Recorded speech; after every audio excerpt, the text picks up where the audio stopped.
Hello guys, in this video I am going to show you how to add the product to your wishlist on the Gap application. But first I just want to mention, don't forget to subscribe to my channel because at 10,000 subscribers I am going to show you my whole YouTube revenue statistics and growth strategy, how to make money online. So let's jump into it. First of all, open the application on your phone. After that you should tap on the home button down below in the left side corner of the screen and then click on this one of these categories that you can find here. After that, select a product that you prefer, and then if you want to add it to your wishlist, click on the add to wishlist button down below. As you can see, it has been added to your wishlist as it is shown at the top.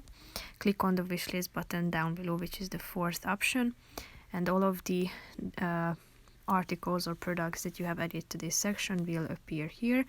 If you would like to delete it from your list, click on the product and tap on the heart icon, remove down below to get rid of this item from your section. So that's pretty much it for this video, guys. See you in the next one. Bye bye.